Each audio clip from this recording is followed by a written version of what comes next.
a maid's baby girl crawled into the billionaire's office, but what he decided to do next was unbelievable. The truth came out when no one expected it. A little girl in a red dress crawled across a marble floor that cost more than most people's houses, straight toward a billionaire who had never once knelt down for anyone in his life. He reached out his hand, and what he said next would change 3 lives forever.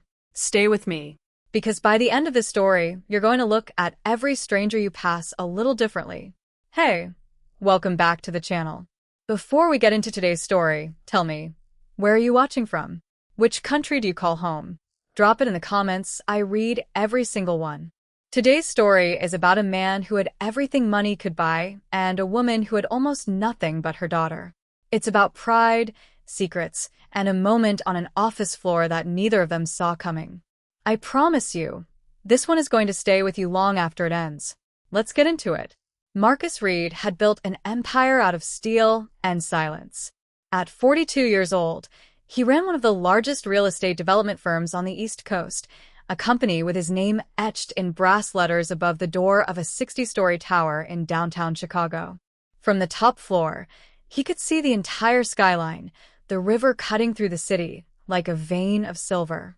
People who worked for him said 2 things about Marcus Reed. First, that he was brilliant. Second, that he had not smiled in longer than anyone could remember. There was a reason for that, though almost nobody at the company knew it. 3 years earlier, Marcus had lost his wife, Elena, in a car accident on a rainy October night. They had been married for 6 years and had been trying, for the last 2 of those years, to have a child. Elena never got the chance to be a mother. And Marcus never got the chance to say goodbye properly, because he had been in a meeting when the call came, the way he always was. After the funeral, Marcus did what men like him often do. He buried the grief under work. He expanded the company into 4 new states. He bought 2 more buildings. He worked past midnight most nights, not because the company needed it, but because the silence of his penthouse apartment was worse than any boardroom. His housekeeper, a soft-spoken older woman named Dolores, had worked for the Reed family for almost 15 years. She was the only person who still called him Marcus instead of Mr. Reed, and the only person who dared to leave a plate of food on his desk even when he told her he wasn't hungry. It was Dolores who, 6 months ago, had asked Marcus for a favor. Her niece, a young woman named Talia Brooks, had just moved to Chicago from a small town in Georgia. Talia was 26, a single mother, and desperate for work. She had a baby girl, only 8 months old, named Grace. Talia's boyfriend had left before Grace was even born, and Talia's own parents had passed years earlier. She had nothing but a suitcase, a stroller, and a baby who depended on her for everything. Dolores had asked if the company could use extra cleaning staff for the offices. Marcus, distracted and half-listening, had said yes without really thinking about it. That was how Talia Brooks came to clean the executive floor of redevelopment 3 nights a week, always after hours, always careful not to be seen, because company policy did not allow employees to bring children onto the premises. But Talia had no one to watch Grace. No family. No money for a sitter. So on the nights she worked, she would leave Grace sleeping in a small portable playpen in the break room, checking on her every 20 minutes while she emptied trash cans and vacuumed hallways that most people never even noticed were dirty. She never told anyone. She couldn't afford to lose this job. Marcus, of course, had no idea any of this was happening. He was rarely in the building past 9 at night, except, as it turned out, on this particular Tuesday. His flight to New York had been canceled due to weather, and instead of going home, he had come back to the office to finish a contract review that was due the next morning. The floor was dark except for the light in his corner office. He assumed, as he always did, that he was alone. He was wrong. Down the hall, in the break room, Talia was finishing wiping down the counters when her phone buzzed. It was a text from her landlord. Rent was due in 4 days, and she was still $40 short. She stared at the screen, feeling that familiar tightening in her chest, the one that came every month around this time. She put the phone away and reminded herself, the way she always did, that Grace was fed, Grace was safe, and that was what mattered. She checked the playpen. Grace was awake, wide-eyed, chewing on the edge of a soft toy giraffe. Talia smiled at her, the exhaustion melting off her face for just a second, the way it always did when she looked at her daughter. "Just a little longer, baby girl," she whispered. "Mama's almost done." She went to finish the last hallway, believing Grace would stay put in the pen the way she always did. She was wrong about that too, because Grace, for the first time in her short life, had just discovered she could crawl. And somewhere down that long, dim, marble hallway, a light was on in a corner office. And babies, as anyone who has ever raised one knows, are drawn to light.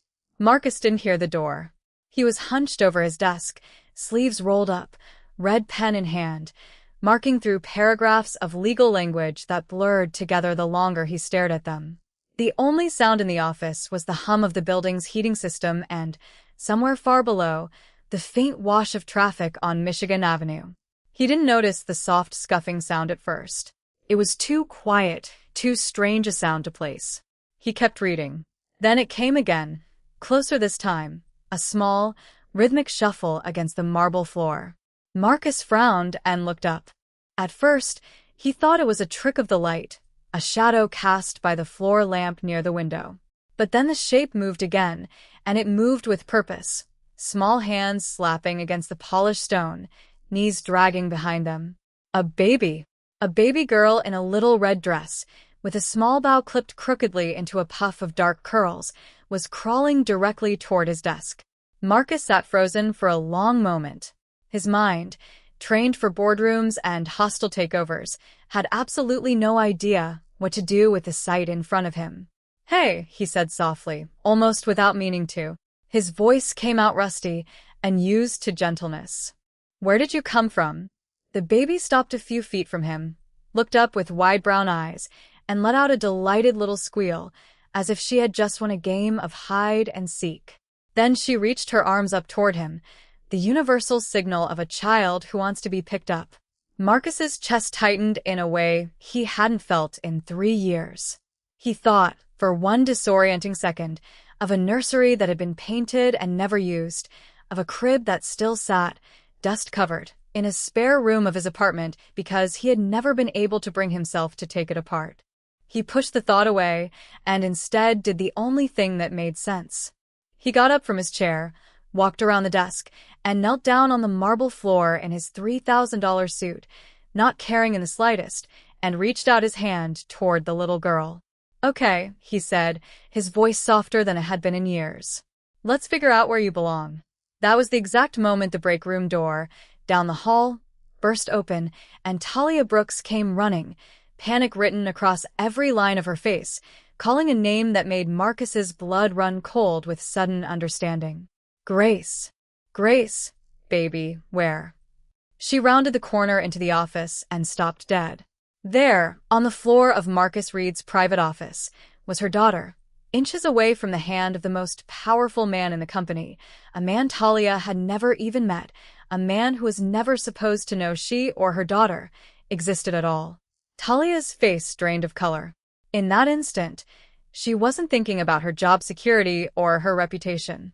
She was thinking about rent, about the fact that she had nowhere else to go, about the fact that this one mistake, born out of desperation and exhaustion, could unravel the only stability she and Grace had left. "Mr. Reed," she said, her voice shaking, rushing forward to scoop Grace into her arms. "I am so sorry, sir, I didn't. She's never crawled before. I turned my back for 1 second. I swear, this will never happen again, please." She was talking fast, the way people talk when they are terrified, words tumbling over each other, apologies stacked on top of apologies. Marcus rose slowly to his feet, watching her, watching the way her arms trembled slightly as she held her daughter close, the way her eyes kept darting to the door as if she expected security to appear any second and escort her out. "You work here," Marcus said. It wasn't quite a question. "Yes, sir. Cleaning staff. Nights." I know children aren't allowed in the building. I know that's the policy. I just didn't have anywhere else."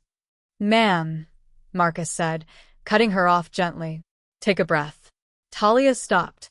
"Grace, sensing the tension in her mother's arms, began to whimper, and Talia bounced her gently, murmuring soothing words on autopilot, even as her eyes stayed locked on Marcus, waiting for the moment he picked up his phone and called HR.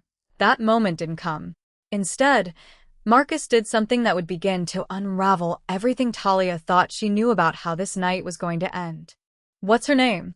Marcus asked. Talia blinked, thrown off by the question. "Grace," she said quietly. "Her name is Grace." Marcus nodded slowly, his eyes lingering on the baby's face a moment longer than necessary. "She's beautiful," he said. Then, after a pause that seemed to cost him something, he added, "My wife wanted a daughter. We used to talk about names for hours. Grace was one of them." Talia's mouth opened slightly, unsure what to say to that. She had heard whispers, of course, the way employees always hear whispers about the people at the top. She knew Mr. Reed had lost his wife. She knew he was known around the building as cold, unreachable, a man who worked 18-hour days and never once asked anyone how their weekend had gone.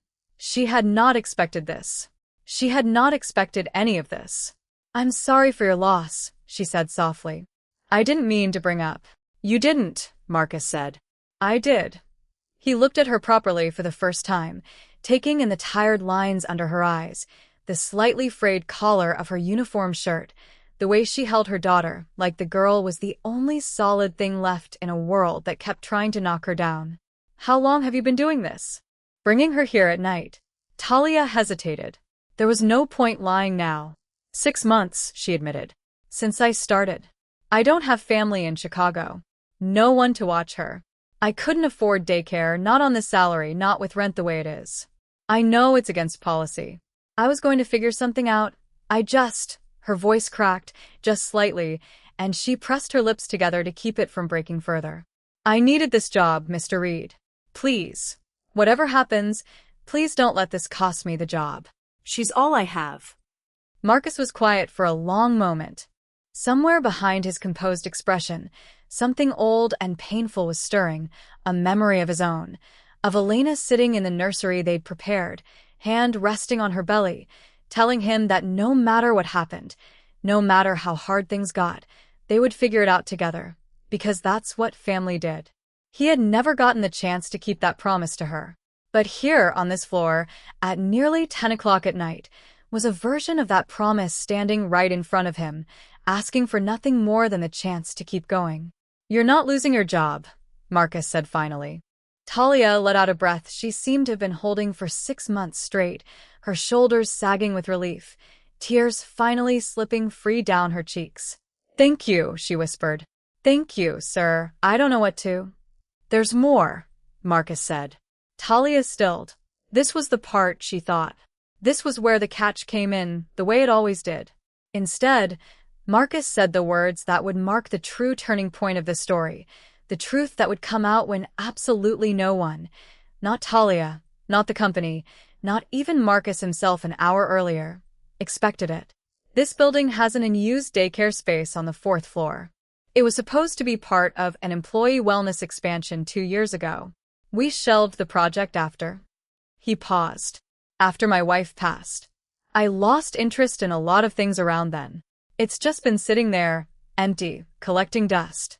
He looked down at Grace, who had calmed in her mother's arms and was now staring up at him with wide, curious eyes. "I think it's time we finished it." Talia stared at him, certain she had misheard. "You mean?" "I mean a real daycare. On site. For every parent in this company who's been quietly doing what you've been doing, terrified of losing everything over something as basic as needing somewhere safe for their kid." Marcus's voice was steady now, gaining a strength it hadn't had in years. "I should have thought of this a long time ago. I had every reason to. I just didn't." Talia was crying openly now, not from fear this time, but from something she hadn't let herself feel in longer than she could remember. Hope, real and solid, standing right in front of her in the shape of a man in a rumpled purple suit, kneeling on cold marble at 10 o'clock at night. What neither of them knew yet was that this decision, made in a single unplanned moment, was about to reveal a secret about Marcus's late wife's final wishes that would tie his and Talia's lives together in a way neither of them could have predicted. The next morning, Marcus called his estate attorney, a woman named Priscilla Owens who had managed his and Elena's affairs for over a decade. He asked her to pull the file on the community fund Elena had set up before she died, a small charitable trust, funded quietly from the beginning of their marriage, meant for something Elena had cared about deeply but had never gotten the chance to build. Marcus had forgotten about it. Grief does that. It buries things, even good things, under the weight of everything else. When Priscilla read him the file over the phone, Marcus went very still.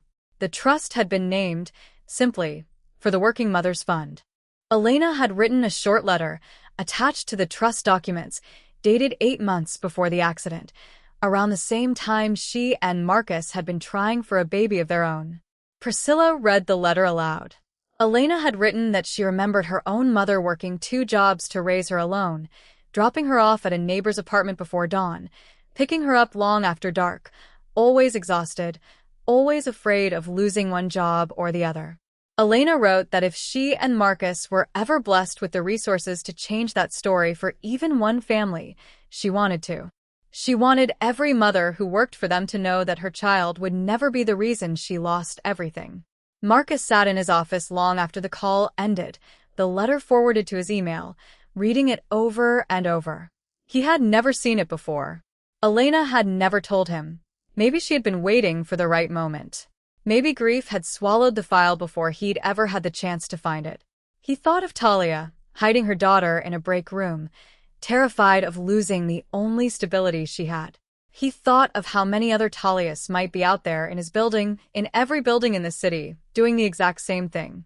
That afternoon, he called a full leadership meeting. He told them about the 4th floor space. He told them about the fund. He didn't tell them about Grace, or about the moment on the marble floor. That part, he decided, would stay his and Talia's story to tell, if she ever wanted to tell it at all. But he made it clear, in a tone that left no room for debate, that redevelopment would be building a full-time, fully staffed childcare center for employees, funded permanently through the trust his late wife had quietly created and never gotten to see built. The room was silent for a moment. Then his COO, a longtime friend named David, said quietly, "Elena would have loved this." "Yeah," Marcus said, his voice thick. "I think she would have." Word moved through the company fast. By the end of the week, 7 other employees, mostly women, a few single fathers, had quietly come forward to human resources, admitting they too had been bringing children into the building after hours, hiding them in supply closets, break rooms, even inside parked cars in the garage during their shifts. Marcus read every one of their stories. Each one hit him harder than the last. Talia, for her part, could hardly believe the speed of it all. Within 2 weeks, contractors were already measuring the 4th floor. Within a month, cribs and toy shelves and soft rugs were being delivered. Marcus asked Talia, specifically, if she would want to help design the space, not as an employee doing extra unpaid labor, but as a paid consultant, since she was the one, after all, who had inspired it. Talia agreed, hands shaking as she signed the small contract, unable to fully process that 6 weeks ago she had been terrified of losing everything, and now she was being paid to help build something that would protect other mothers from the same fear. But even as good news kept arriving, a quieter question sat in the back of both their minds, one that neither had said out loud yet. Something had shifted between them that night on the office floor, something neither of them expected, and neither of them knew quite what to do with. Over the following months, Marcus found himself, more and more often, finding reasons to be on the 4th floor. At first, he told himself it was oversight. A project of this size needed the founder's attention, needed someone checking on budgets and timelines. But if he was honest with himself, somewhere around the 3rd week, he stopped pretending. He was coming down because he wanted to see Grace toddling around in her little play area, wanted to hear her giggling at the mobile of paper stars hanging above the reading nook. And if he was even more honest, he wanted to see Talia. She had a way of talking about the space that made him feel something he hadn't felt in years. Not just grief loosening its grip, but genuine, uncomplicated warmth. She'd point out details other people would have missed. How the changing tables needed to be lower for the shorter staff members. How the nap room needed thicker curtains because Chicago winters brought in so much harsh afternoon light. How the snack station needed labels in 3 languages because half the cleaning staff spoke Spanish and a few spoke Polish. "You think about everyone," Marcus said to her one afternoon, watching her adjust a shelf of picture books. "I think about what it's like to be forgotten," Talia said simply. "I don't want anyone here to feel forgotten." Marcus didn't say anything for a moment. Then he said, quietly, "I felt forgotten. After Elena. Like the whole world just kept moving and expected me to move with it, and I didn't know how." Talia turned to look at him. "You're not forgotten," she said. "Not anymore. Not to the people down here, anyway." She glanced toward the reading corner, where Grace was gumming happily on a soft block. "She lights up every time you walk in, you know." Marcus felt something crack open in his chest, gentle and unguarded. "She's easy to love," he admitted. "So's her mother," Talia said, then flushed immediately, clearly startled by her own boldness. I didn't mean." "I know what you meant," Marcus said softly, and for the first time in 3 years he smiled. Really smiled, the kind that reached his eyes. Their relationship grew slowly after that, the way real things tend to. Marcus started staying later, not for contracts, but for the chance to walk Talia and Grace to the bus stop, until one evening he simply offered to drive them home instead, and Talia, cheeks pink, said yes. It wasn't about money, though Marcus made sure, quietly, without making it a spectacle, that Talia's rent worries became a thing of the past, adjusting her role and pay to match the real value of the work she was doing, work far beyond cleaning floors. It wasn't about pity, either. It was 2 people who had both been carrying grief and fear alone for far too long, slowly discovering they didn't have to anymore. But not everyone in Marcus's orbit was happy about the change. His sister, Vanessa, who sat on the company's board, had heard rumors of the cleaning woman spending unusual amounts of time with her brother, and she did not hide her disapproval. At a family dinner one evening, she said bluntly, "Marcus, you built an empire. You cannot seriously be considering someone who mops your office floors." Marcus set down his fork very carefully. "She built something more important than an empire, Vanessa," he said.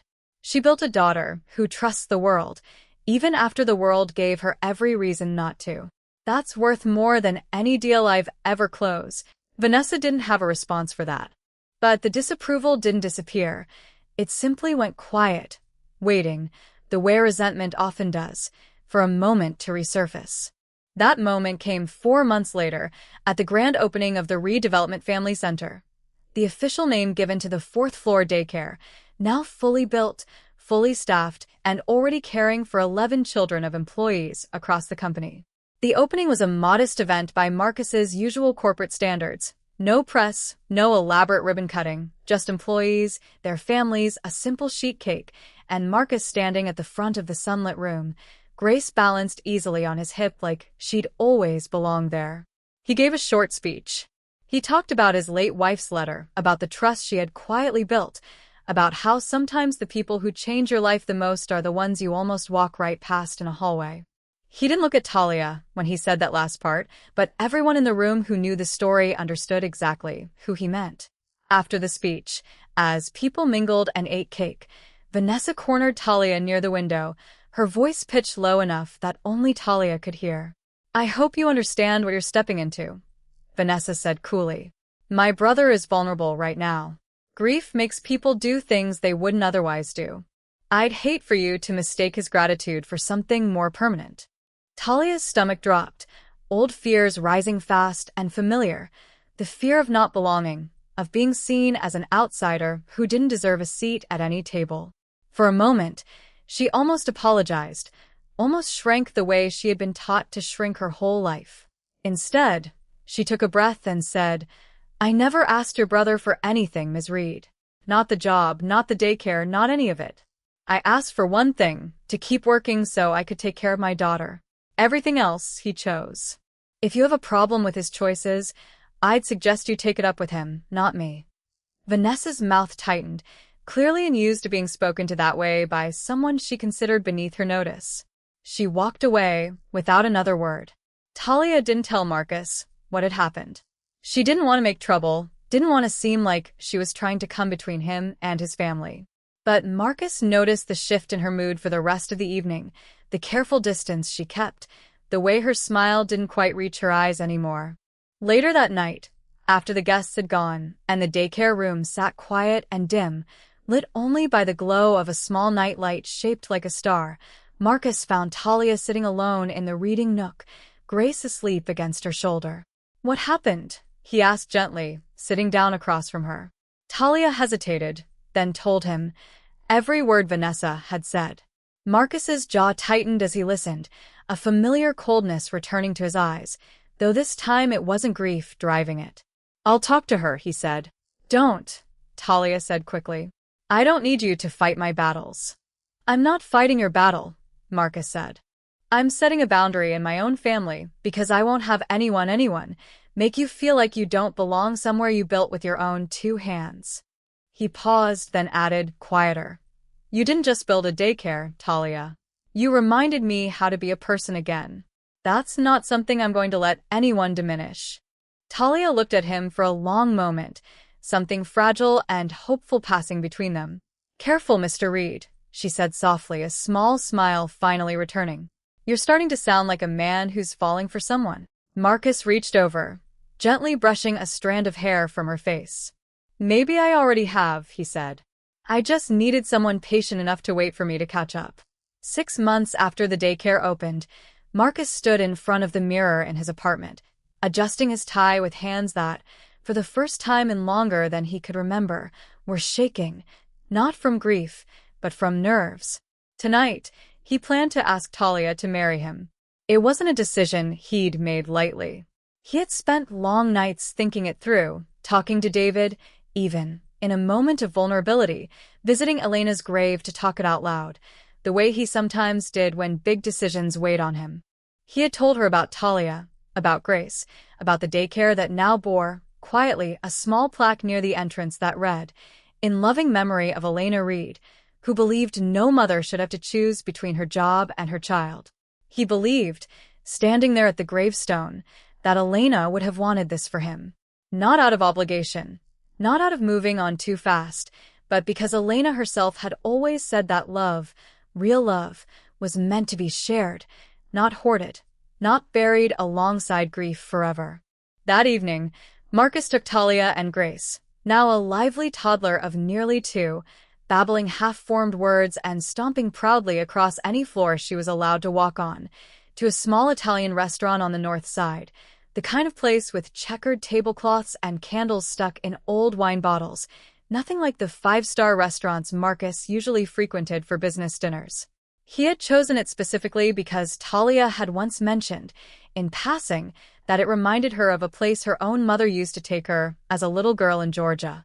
Over dinner, Marcus was unusually quiet, fidgeting with his napkin in a way so unlike him that Talia finally set down her fork and asked, "Are you all right? You've barely touched your food." Marcus took a breath. "I need to tell you something," he said. "Actually, I need to ask you something." He reached into his jacket pocket and pulled out a small velvet box, and Talia's hand flew to her mouth, eyes filling instantly with tears. "Talia Brooks," Marcus said, voice steady despite the pounding of his heart. "A year ago, I thought my life was over. I thought I'd already lived the best parts of it, and all that was left was work and silence. And then your daughter crawled into my office and reminded me what it felt like to hope again. And then you walked in after her, terrified and exhausted, and still somehow the strongest person I had ever met, and I realized hope wasn't the only thing I'd been missing. I'd been missing you, before I even knew you existed." He opened the box. Inside sat a simple, elegant ring, not the flashiest stone he could have afforded, but one Talia would later learn he had chosen specifically because it reminded him of the color of the sky the night Grace was born, a detail Talia had shared with him months earlier without realizing he'd remembered it. "I know this is fast for some people," Marcus said. "I know my sister thinks I've lost my mind, but I have never been more certain of anything in my life. Will you marry me? Will you let me spend the rest of my life making sure you and Grace never have to be afraid of anything again?" Talia was crying too hard to speak for a long moment. Around them, a few nearby tables had noticed, and a hushed, hopeful silence spread through the small restaurant. Finally, she managed to whisper, "Yes. Yes, of course, yes." The restaurant erupted in quiet applause. Grace, sensing the joy around her without understanding it, clapped her small hands together and shrieked with delight, and Marcus laughed, really laughed, a full, unguarded sound that surprised even him. For the first time in 3 years, joy didn't feel like a betrayal of the life he'd lost. It felt like the life Elena had always wanted for him. Not everyone received the news with joy. When Vanessa found out, she requested an emergency meeting with Marcus, insisting the marriage would complicate the optics of the company and demanding he consider a prenuptial agreement that, upon closer reading, would have left Talia with almost nothing if the marriage ever ended, regardless of circumstances. Marcus read the document Vanessa's lawyers had drafted without his knowledge, and for the first time in years, he felt real anger toward his sister. "You had a contract drawn up behind my back," he said, voice low and controlled in the way that had always unsettled boardrooms far more than shouting ever could. "About my marriage. Without asking me." "I'm protecting the family's interests," Vanessa said stiffly. "Someone has to think clearly, since you clearly aren't." "I am thinking clearly," Marcus said. "More clearly than I have in years. Talia never once asked me for money, for status, for anything. She fought me on giving her a raise she'd more than earned. She still lives in the same modest apartment she moved into 8 months ago, even though I've offered to help her find somewhere better a dozen times. If you actually looked at who she is instead of where she came from, you'd see that." Vanessa fell silent, some of her certainty visibly cracking. "I love you, Vanessa," Marcus continued, softer now. "You're my sister, and I need you at this wedding.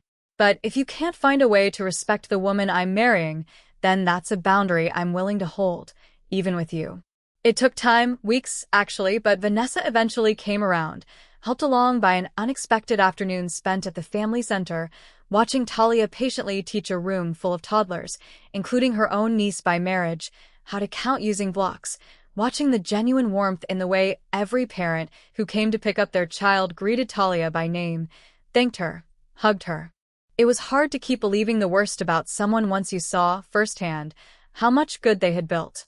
By the time the wedding arrived, a small ceremony held, fittingly, in the sunlit family center itself, surrounded by toy shelves and finger-painted artwork taped to the walls. Even Vanessa stood among the guests, tears in her eyes, watching her brother smile the way he hadn't smiled since before Elena died.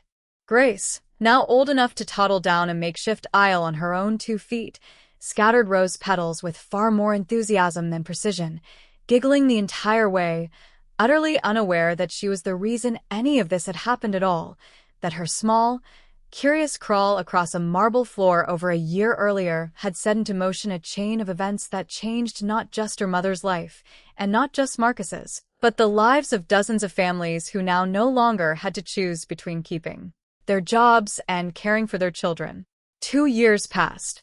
The redevelopment family center had, by then, become something of a model. Other companies across Chicago began reaching out, asking how they'd built it, whether Marcus would be willing to consult on similar programs. Marcus, once known only for cold efficiency, became something of an unlikely advocate for working parents, speaking at conferences he never would have agreed to attend in his old life, always circling back, in every speech, to the same story, a baby girl who crawled into his office one night and reminded him what mattered.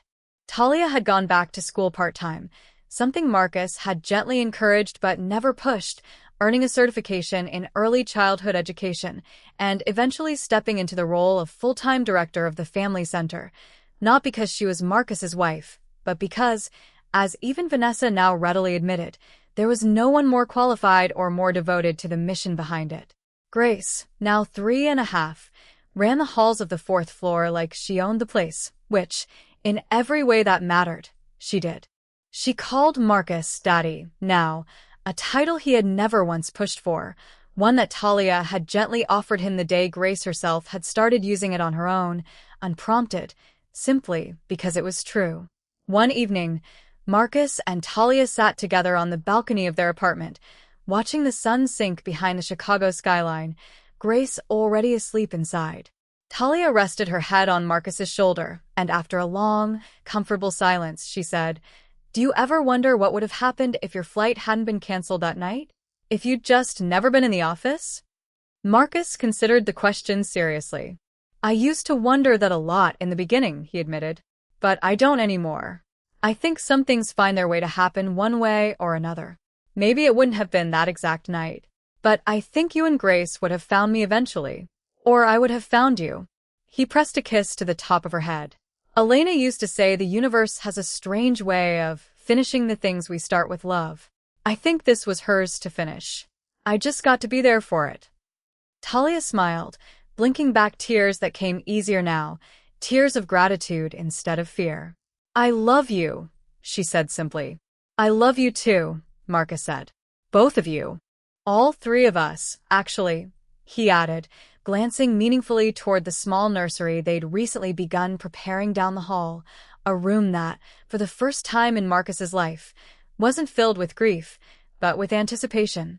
If you had told Marcus Reed, on that rainy October night 3 years earlier, standing at his wife's graveside believing his capacity for joy had died along with her, that his life would one day look like this, a wife who challenged and grounded him, a daughter who called him daddy without hesitation, a company that had become a place where no parent had to hide their child in a supply closet just to keep food on the table, and a second child on the way, he would never have believed it.